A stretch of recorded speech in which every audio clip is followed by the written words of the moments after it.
Bonjour et bienvenue dans cette nouvelle vidéo de l'abécédaire rôliste. Nous en sommes aujourd'hui à la lettre J comme jouer. Jouer sans se ruiner.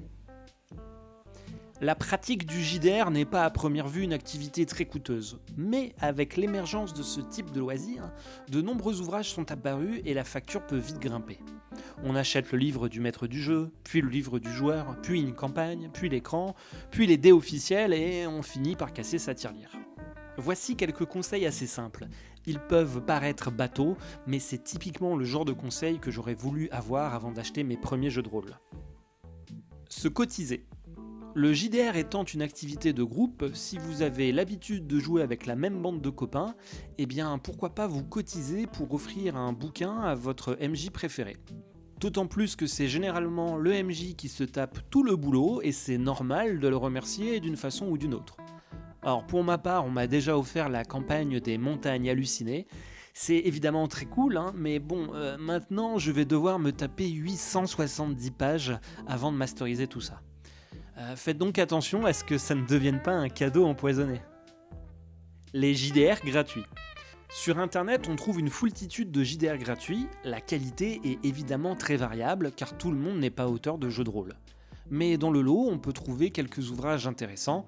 Voici quelques jeux de rôle qui m'ont tapé dans l'œil. Astropet, d'un rôliste en peignoir, où on joue un animal dans l'espace. Moss Writer, où l'on part à l'aventure en incarnant une petite souris. Imperium 4, basé sur les livres Dune de Frank Herbert. Je ne l'ai pas encore lu, mais je suis sûr que ce sera intéressant. Et Limited Data, un petit JDR écrit par un certain ours blanc. Bon. Alors oui, je fais de l'autopromo, c'est clairement pas le JDR du siècle, mais si jamais vous en faites une petite partie que vous voulez l'essayer, n'hésitez pas à me faire un retour, j'en serais ravi. Bien entendu, il en existe énormément d'autres, si bien que je ne peux pas tous vous les citer, alors n'hésitez pas à fouiner, et si jamais vous maîtrisez l'anglais, alors là vous trouverez encore plus d'ouvrages. Avec les bons mots-clés, n'importe quel moteur de recherche fera l'affaire, mais sinon, vous pouvez aller jeter un œil sur itch.io. C'est un site web qui permet à tout un tas de créateurs de proposer, d'héberger, voire même de vendre leur contenu. Ça peut être des jeux vidéo, des jeux de rôle, etc. etc. Le marché de l'occasion.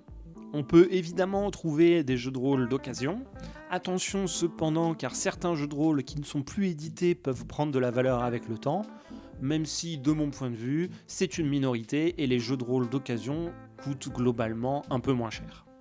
Vous trouverez certainement votre bonheur sur des sites comme Le Bon Coin, mais je sais que certaines boutiques spécialisées font de l'achat-vente de JDR, notamment sur des vieilles licences. Le dématérialisé. Avec l'émergence d'Internet, de l'informatique et des parties de jeux de rôle en ligne, on peut aussi acheter des JDR à moindre frais en PDF. Alors évidemment, ce n'est pas tout à fait comme un livre, mais les prix sont souvent un peu moins élevés que pour les formats physiques. La différence n'est pas toujours si flagrante, et c'est toujours un peu gênant de dépenser 20€ pour un fichier PDF. Néanmoins, à titre personnel, bien que je préfère lire sur un format papier, il faut avouer que les formats numériques permettent de très rapidement retrouver une information dans un PDF avec la fonction recherche. Si bien que pendant mes parties, j'ai souvent les deux. Un livre au format physique pour suivre le scénario et l'autre au format PDF pour chercher les points de règle. Certains éditeurs proposent un pack livre physique plus PDF lors de l'achat de certains JDR. Pour trouver votre bonheur, je peux vous conseiller le site Drive-Thru RPG, mais j'imagine qu'il en existe d'autres. Les kits de démo. Les kits de démo, également appelés kits d'initiation, sont également un bon moyen de jouer à des jeux de rôle sans se ruiner. Comme leur nom l'indique, ce sont des petits kits promotionnels distribués gratuitement qui vous présentent les règles de base, ainsi que quelques personnages pré-tirés et un petit scénario. D'une part, ça vous permet de vous faire une petite session à moindre frais, et d'autre part, de tester un jeu avant de dépenser vos sesterces dans l'achat du bouquin si jamais cette démo vous a convaincu. À titre personnel, j'ai par exemple joué au kit de démo de Deadlands et je me suis pris le bouquin peu de temps après. Il en existe beaucoup d'autres, j'ai cité Deadlands, mais je pense également à Knights ou Les Ombres d'Estérine. Encore une fois, avec une petite recherche sur internet, vous trouverez tout un tas de kits de démo. Les clubs et les ludothèques. Je ne peux que vous conseiller de rejoindre des clubs, des ludothèques ou même des cercles de jeux en ligne pour pratiquer votre activité favorite. En effet, vous allez rencontrer des gens, vous faire des amis et il est fort à parier que vous arriverez à vous faire prêter un livre de règles. De plus, je sais que certains clubs ou ludothèques ont des collections de JDR et on peut soit les emprunter, soit les consulter sur place. Et encore une fois, ça permet d'accéder à des livres de jeux de rôle moyennant une petite cotisation annuelle. Bien acheté. Quitte à devoir acheter un JDR, autant bien réfléchir pour en avoir pour son argent. Ce que je veux dire par là, c'est que si vous avez un budget serré, il est préférable d'acheter un ouvrage tout en un prêt à jouer, c'est-à-dire un jeu de rôle qui contient les règles, la description de l'univers et quelques scénarios, voire même une petite campagne. Ainsi, ça vous évite de devoir créer des scénarios à côté ou d'acheter des recueils de scénarios. Sur internet et plus particulièrement sur le site du GROG, vous trouverez généralement des reviews des jeux de rôle et ainsi vous pouvez connaître exactement ce que contient le livre avant de l'acheter.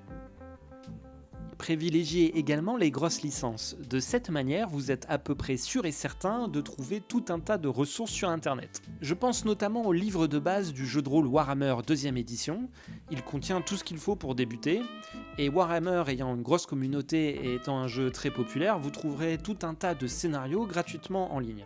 Je ne sais pas ce qu'il en est pour les autres éditions de ce livre de jeu de rôle.